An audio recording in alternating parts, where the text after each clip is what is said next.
I feel like depression is when you're stuck in a mental state or a time in your life where nothing makes you happy. I'd say that depression is this state of sadness that affects your everyday life in a negative way. So it's kind of this feeling of being tired and just done with everything. Depression and how to define it, it's hard to explain. It's more like of an internal type of thing. Depression can be silent, misunderstood, even in today's society. Depression is often considered as sadness or mistaken for weakness. This misconception is especially common among youth. According to relevant statistics, nearly 20% of teenagers suffer from depression. That means in every group of 4 teens, one is silently struggling. Many parents see it as laziness or an excuse to avoid responsibilities, when in reality it's a serious mental health condition. So, do we really know what depression is? So depression is often a persistent sadness or low or depressed mood. So can be accompanied by sadness, anger, or irritability, especially in teenagers. Like the navigation of like depression to be chemical imbalance when it comes to persistent like feelings of like sadness or like lost interest in activities. Teenagers, the most common thing that we see is lack of motivation.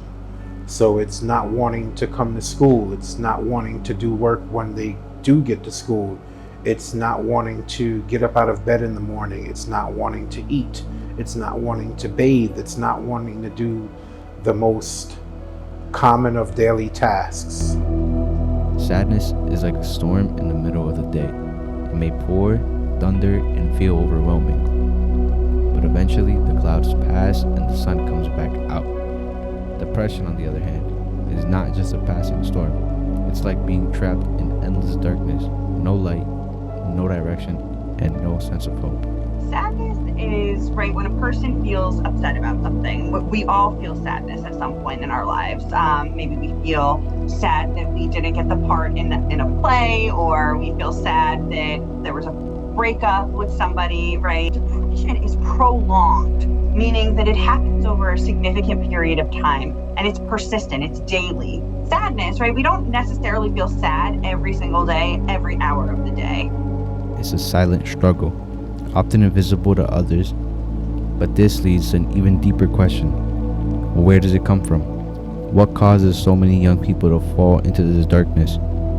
The truth is, depression isn't caused by one single thing. It can stem from a mix of internal and external factors such as emotional, biological, and environmental. I believe their sense starts at home. They may not feel a sense of community, even within their own home and family.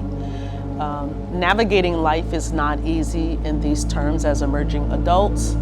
I think adults minimize young adults and think they don't have a problem or have anything to have a problem for or about. But it's not understandable that as human beings we go through different things. I would also say I believe social media is a big part, because there's a part of comparing yourself to others or believing stories that you read. As we know, people do not show up as their whole selves on social media, only the parts that they want you to see. So there are times where the true selves and authentic selves are hidden. Understanding the causes helps us see where depression begins. What happens when it goes unnoticed? What happens when the signs are ignored, misunderstood, or silenced? The consequences can be devastating. When depression is left untreated, it doesn't just fade away. It can grow, quietly and dangerously, affecting a young person's thoughts, behaviors, relationships, and even their will to live. According to the CDC, the youth suicide rate has been growing every year, which are the consequences we never want to happen. It is very serious. If a person does not see a way out, a way to have a conversation, a way to share their feelings and their emotions, then to me that's all getting bottled up on inside. And there's but so much as a human being that I think that a person can take, and that faucet eventually is going to burst. And sadly, when the faucet bursts, it tends to be too late, and that leads to a lot of bad situations. We have suicidal ideation. We have suicidal attempts. We have a lot of pent-up anger and aggression, and sometimes we may take that out on another person, not even just ourselves. We may take it out on an animal. We may even take out our aggression on an actual place.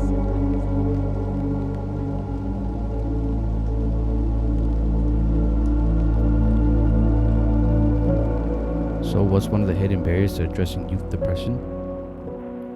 When we set out to conduct treat interviews, we hope to hear directly from people, but rarely people felt comfortable speaking on camera about their experience. Questions about youth depression for a documentary? Depression? Yeah. Sorry. Okay. Interview you? No, it's okay. Sorry. Thank you. Sorry, no thank you. Nah, I'm good. Instead, we turned to online spaces like Reddit, where young people feel safer opening up anonymously. It was there that we found honest, raw stories about how teens cope with depression. What does this reveal? One of the deepest, most overlooked barriers to healing is fear. Fear of being misunderstood, fear of being judged, or simply the shyness that comes from not having the right words to express what hurts. And that is exactly why we made this documentary. We're here to present depression as not emotional weakness, it's a medical condition. It deserves care, understanding, and open conversation. It should never be a topic met with shame, silence, or fear. I've had very bad times in my life, but I would never say that I was depressed, because that's a lot deeper than just being, sad or having a bad moment in your life. But what I could say in in my moments like that is that you don't want to see yourself in such a vulnerable, negative, place in your life. You want to see yourself thrive. You want to see yourself win. You want to see yourself with money, with happiness, surrounded with love. Someone who's suffering with depression, don't hesitate to ask for help. Don't hesitate to get that help. I know of people in my life who are depressed or have been depressed and they haven't seeked out that help. And so I think it's never a bad thing. I don't think you should feel like you're alone. There are people, there's a community who cares about you. What I'm trying to say is keep on living the best that you can, and go through these lessons in life. Try to love yourself more. I think sometimes depression or anxiety can be really scary when we're experiencing it, and sometimes the urge is to be I want to get rid of this. I want to solve this. I want to push it away as much as possible. I'm so tired. I'm so tired of navigating all the things. And so it's being able to trust yourself. The first thing that I would recommend doing is reaching out to either a trusted adult in your life or a friend, and let them know that you're struggling and that you just don't feel like yourself. Going to a trusted adult can be the best route to help get you connected with other resources. Resources like the agency that I work for, we offer low-cost treatment virtually or in person for teens who are struggling with depression. And so there are programs like myself, the one that I work for, that are available to help you. The other thing is to challenge what's going on in your mind. If you're telling yourself, I have no desire to get out of bed, challenge that. Get out of bed. Do the thing you don't want to do. I tell my clients all the time, opposite action, right? We often don't want to get out of bed, but when we get out, we feel a lot better. We maybe don't want to take the shower, but when we do that, we feel a lot better. Maybe we don't want to see our friends when we go hang out with them. We're actually glad we did. So challenging yourself to do the thing that you don't want to do can be really, really helpful. Love yourself. Just love yourself. Talk to someone that you really trust. Having people to talk to about certain things, not letting those emotions be bottled up.